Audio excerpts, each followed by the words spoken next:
Kung matagal ka nang may hawak or holdings kay XRP, siguradong naramdaman mo ang mahabang panahon ng paghihintay at saka duda.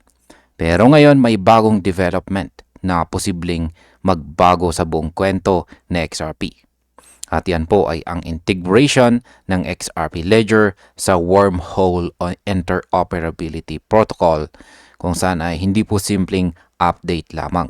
Isa itong structural expansion na parang pagbubukas ng pinto ng XRP papunta sa mas malawak na mundo ng crypto. Bilang isang crypto enthusiast, masasabi kong ito ang klase ng balita na tahimik, ngunit may malalim na epekto sa market. Hindi po ito hype-driven news, kundi infrastructure-level move.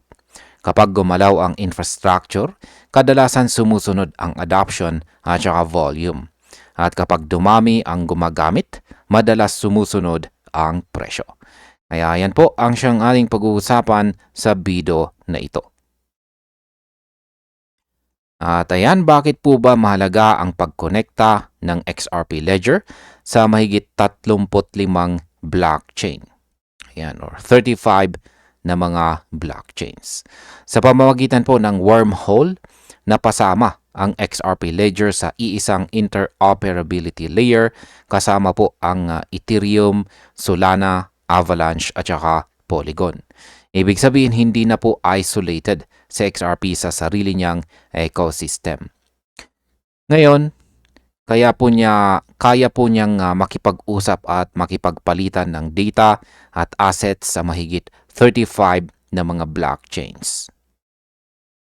Para po sa atin bilang mga traders at holders, malaking bagay po ito dahil maraming network ang pwede pong gumamit kay XRP.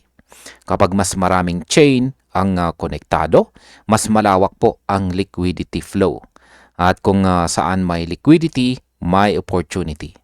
Hindi po ito tungkol sa speed lamang, kundi sa relevance ng XRP sa buong crypto economy. Ngayon ay ano po ba ang ipinapakita ng $60 billion cross-chain volume ng wormhole? Ang wormhole ay hindi po experimental protocol. Isa na itong subok na infrastructure na may mahigit $60 billion cumulative cross-chain volume at mahigit 1 bilyong cross-chain messages. Ipinapakita po nito na kaya nitong humawak ng malaking galaw ng pera at saka data. Bilang investor, mahalaga po ito dahil ayaw po nating ilagay sa XRP sa hindi pa tested na sistema. Ang fact na ang TVL ng wormhole ay lampas $1 billion at tumataas ng mahigit 300% mula bear market lows ay sinyales ng tiwala ng market. Kapag kumokonekta si XRP sa ganitong klaseng protocol, sumasabay po siya sa matured infrastructure. Ngayon ay ano po ba ang nagagawa ng wormhole connection para sa actual use cases ng XRP? Sa integration na ito, pwede nang gumalaw ang assets at saka data ng XRP Ledger sa ibang blockchains gamit ang Trust Minimized Framework. Hindi na kailangang dumaan sa centralized exchanges. Para sa atin, malaking bawas ito sa risk at saka friction. Mas mahalaga po rito ay ang access ng XRP sa DeFi environments tulad po ng lending, staking, liquidity pools at saka stablecoins. Dati hiwalay po ang mundo ni XRP sa DeFi. Ngayon pwede na po siyang makilahok para itong paglipat ni XRP mula sa probinsya papunta sa global financial district. Ngayon ay paano po nito binabago ang ecosystem ng mga developers at saka builders sa XRP Ledger? Para po sa mga developers, hindi lang ito simpleng bridge.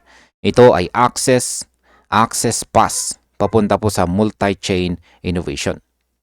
Sa tulong po ng wormhole, pwede na silang gumawa ng applications na gumagamit ng tokenized real-world assets at saka cross-chain liquidity. Mas maraming tools, mas maraming produkto. At kapag dumami po ang produkto, mas dumarami ang mga users. Para po sa atin bilang mga investors, ang activity ng developers ay mahalagang signal ng long-term value. Kapag masigla ang development, kadalasan ay sumusunod po ang network usage at saka demand kay XRP. Ngayon bakit po ba mahalaga ito para sa institutional at saka enterprise adoption ng XRP? Ang wormhole ay kilala bilang enterprise capable protocol na ginagamit po ng malalaking blockchain ecosystems. Dinisenyo ito para sa regulated assets at saka high volume transactions. Nang ikinonekta ang XRP ledger dito, parang binigyan po siya ng institutional passport. Dahil kilala na si Ripple sa enterprise infrastructure, ang integration na ito ay natural na extension. Para sa mga institutions, mahalaga po ang interoperability, capital efficiency at saka seamless settlement. Kung kaya po ng XRP na gumana sa open multi-chain finance, mas nagiging attractive po siya sa mga malalaking players. Ngayon ay ano po ba ang epekto nito sa role ni XRP bilang cross-chain liquidity asset? Sa long-term view, posibleng maging connective liquidity asset si XRP sa iba't ibang blockchain rails. Ibig sabihin ay pwede po siyang magsilbing tulay ng value sa pagitan po ng payment networks at saka DeFi ecosystem. Kapag dumami po ang gumagamit ng shared infrastructure, tumataas po ang transaction volume. At kapag tumaas po ang activity, mas nagiging relevant ang asset. Hindi na lamang po siya pang remittance story. Nagiging bahagi na po siya ng mas malaking financial system. Kaya po para po sa atin, itong shift or pagbabago na ito ang posibleng magdala ng sustained demand. At bilang panghuli ay ano naman ang aking masasabi tungkol dito?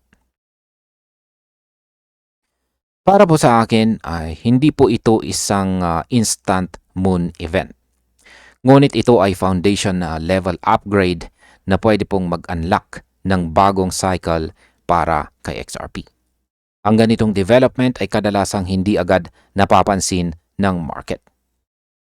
Ngunit kapag nagsimulang pumasok po ang liquidity at institutions, dito po natin makikita ang epekto.